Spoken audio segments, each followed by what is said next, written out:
The commandment of refraining from chametz and the other side of that coin, eating matzah for the 7 days of Pesach, is usually attributed to the historical circumstances that the Jewish people found themselves in.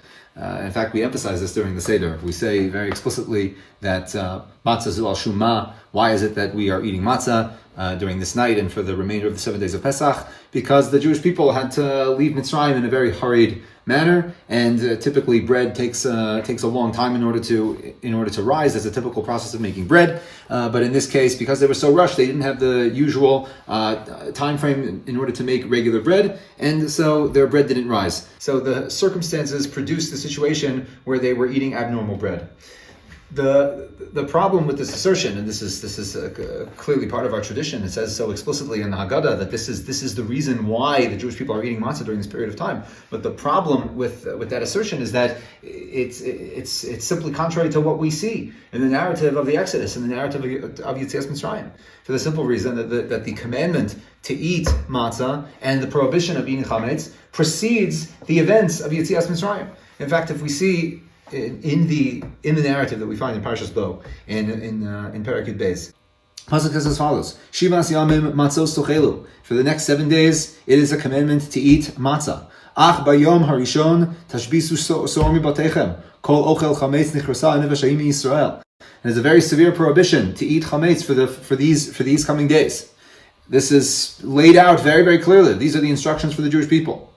And then 20 verses later, Vayihi b'chatzi halayla, and it was in the middle of the night. V'Hashem yikol kol b'chor be'eretz Mitzrayim, and b'chor paro hayoshev al kiso ad b'chor hashvi asher b'beis habor. That God wiped down all of the firstborns of Egypt, from the royalty down to the menial workers. They were all wiped out. Vayikra Moshe Aaron, and Paro and all of his servants called to Moshe and to Aaron and told them, you guys got to get out of here quickly, right away, not even to tarry around for one moment. And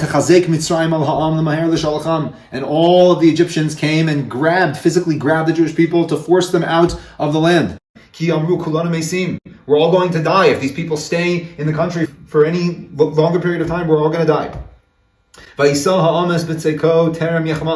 And the people took their dough before it had the chance to rise. They had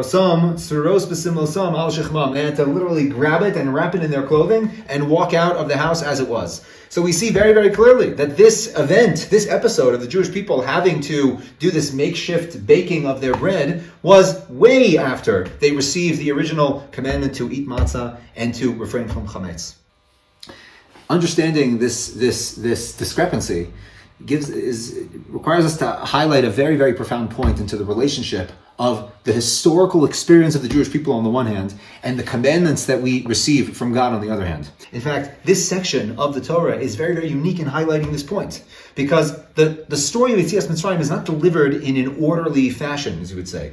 That it is interspersed, it goes back and forth between narrative on the one hand and commandments on the other hand. You would think if you wanted to give this over in the most comprehensible way, so you would list all the commandments and then you would go back to the narrative, or vice versa, you'd tell what the story was and then you'd list all the relevant laws that have to do with this narrative. But that's not what happens. The Torah intentionally delivers us this information of hopping back and forth between commandment and narrative, back and forth, back and forth. And this is done intentionally in order to show that the narrative and the commandments are two sides of the experience that the Jewish people are having. That there is a commandment, there is a divine imperative, and the narrative, the experience of the Jewish people is literally embodying that narrative. The Jewish people do not eat matzah because they were in these circumstances that forced them to eat this strange type of bread. On the contrary, because it is a divine imperative to eat matzah and refrain from chametz during this time, the Jewish people's experience embodied that divine imperative. That is what took place. So when the Haggadah says that this is the reason why we eat matzah, that is true from our experiential standpoint. That is very true. That is what took place with the Jewish people's experience. That they embodied the divine imperative to eat matzah and refrain from chametz.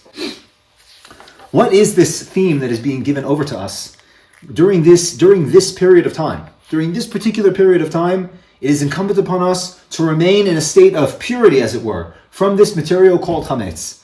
It is a relatively well-known source that the more mystically inclined sources that we have refer to the food of matzah as mechla de me'emusa, that the matzah is referred to as the bread of faith. Now, one could look at this from a superficial perspective and say, well, it's the bread of faith, and like in the same way that you consume this particular supplement and it has this effect on the body, or that food and it has this effect on the body, and matzah has this effect on the body. It's a faith pill, so to speak. You consume this pill and it gives you an infusion of faith. This is I feel a very, very superficial way of understanding this very, very profound statement. It is saying that the food that one eats when they are in the circumstances of gaining faith in the divine, of communing with HaKadosh Baruch Hu, this is the food that you eat. When you are in a position where you need to escape from the constraints, and you need to rush out, and you need to take that leap to literally jump into the desert with God, this is the food that you eat. You don't eat the food that takes time to prepare and is prepared in a calculated and exacting type of way. That's not the type of food that you eat. At that moment, you eat food that is very, very much in a rushed fashion. Because you exited out of Egypt in a rushed fashion. You didn't have time to calculate and do anything in a methodical way. You had to do things very, very quickly. To take the leap of faith is to put oneself into a frame of mind where they are doing things because they know at that moment that is what is required of them without any calculations. The symbolism that we find of chametz and what this represents and what it embodies for us. We see this message spoken out. An example of this is we find in the Gemara in Brachot, which lists the custom of various sages that before they exited their personal prayer, after they finished the standard liturgy, as it were, they would add a personal prayer that was expressing some of their own personal inclinations. We find in the prayer of Rabbi Alexandri would say the following, after he finished praying, Amar Hachi, Ribon ha'olamim, Master of the world, Goloi v'yadu lefanecha, sheritzonenu la'asos ritzonecha. It is revealed to you that our will is to commune with the divine will. Umi ma'akev, and what prevents this from happening? What prevents us from fulfilling the divine will in a full way? Sa'or shaba'isa, the yeast in the dough, the shibud malchios, and the repression that comes from the nations. And as Rashi says, Sa'or shaba'isa, zu yetzer hara shebelibo shel adam. This is a parable. This is a metaphor, rather, for the yetzer hara, for the inclination of negativity, which is found in the soul of every single individual. Why is the Sa'or shaba'isa, the chametz, being used as a metaphor for the most base and malicious tendencies of a human being?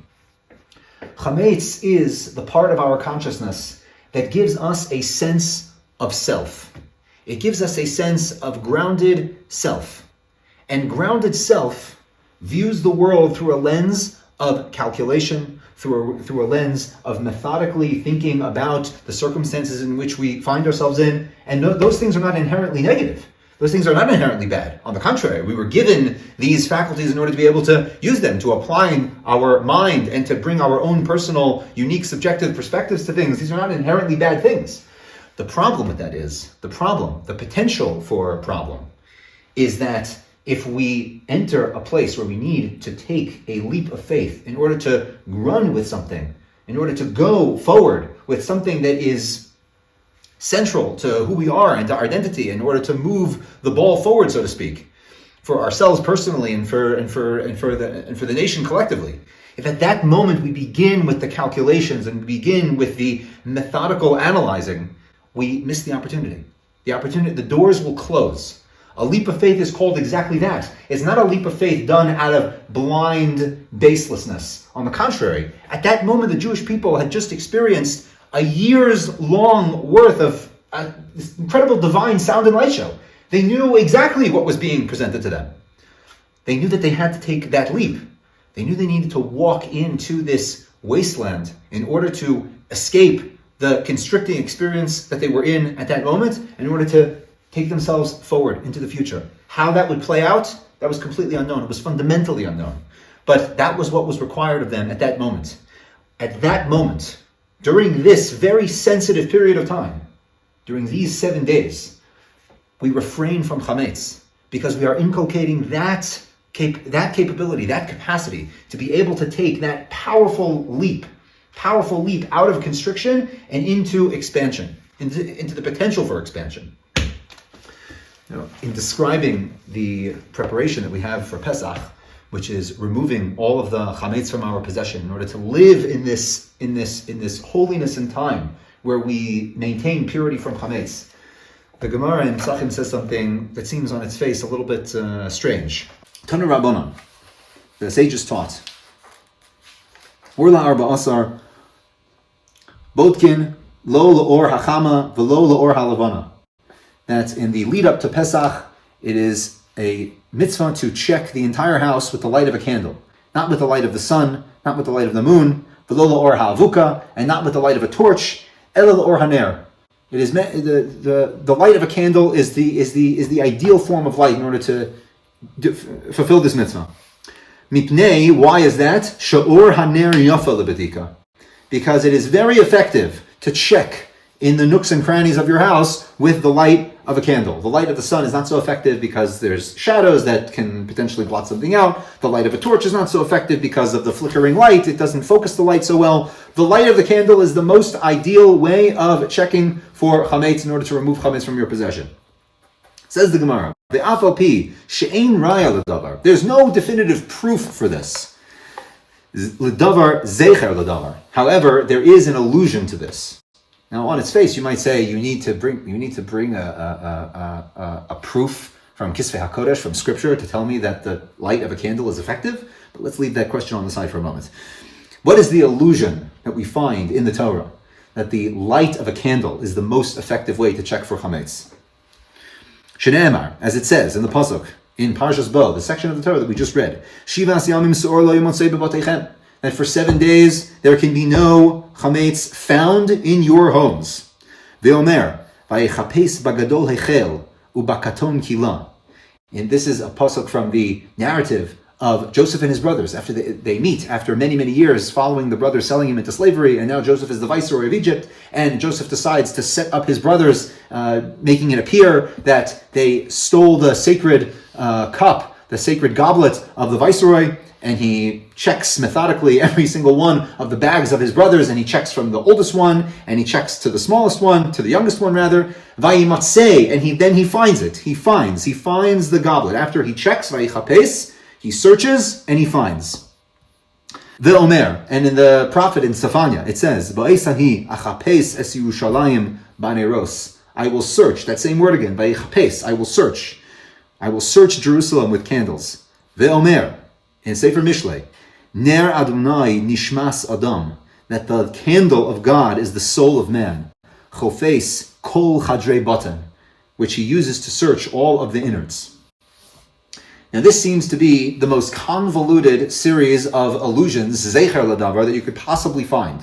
And also it seems to be for something that's completely unnecessary. Why do we need a definitive proof that a candle is the most effective way? Obviously, if you're in a dark room, a candle is the most effective tool to check for things in the room. What this is underlying, though, is the deep, profound message that we are trying to embody as we create for ourselves this domain of purity of chametz. The ideal domain that we need in order to inculcate this capacity of emunah, this capacity to take the leap of faith. We need to be chametz free. And creating that space, you check with a candle. But not any candle. It's not any candle. What is the prophet Safanya referring to? What is the context of this verse?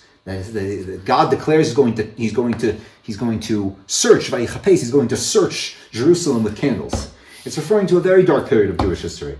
The time leading up to the destruction of the first temple, where there's rampant corruption throughout the Jewish people, and God is rebuking the leadership of the Jewish people and saying that he's going to have to clean house from this corruption because it's irredeemable. In order for the Jewish people to develop and fulfill their sacred mission, this leadership, which is leveraging the population and only cares about their own self-worth and self-gain, they have to be removed.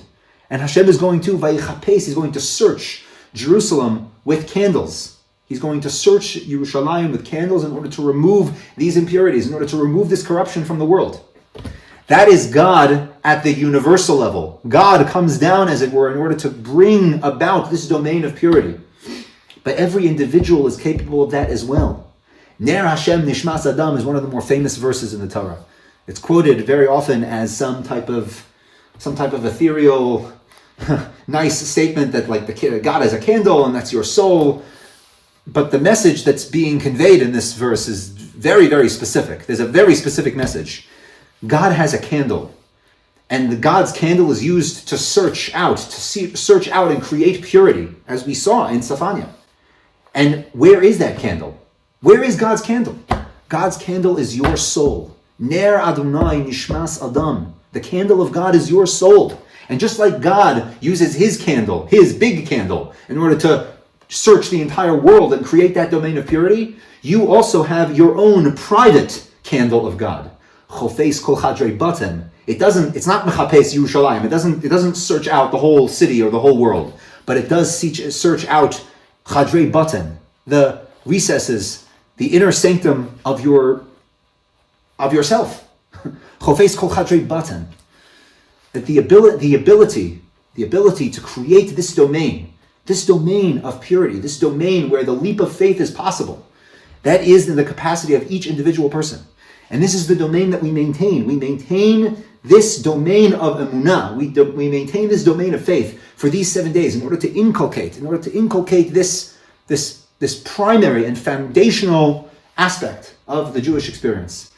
And through this, we are able to give ourselves, both individually and collectively, the strength to literally and metaphorically make it through the midbar, make it through the desert, in order to reach the Har Hashem, in order to reach the mountain of God. Bezrat Hashem. Chizku v'yam es levarchem kol ha'me'achalim l'Adonai.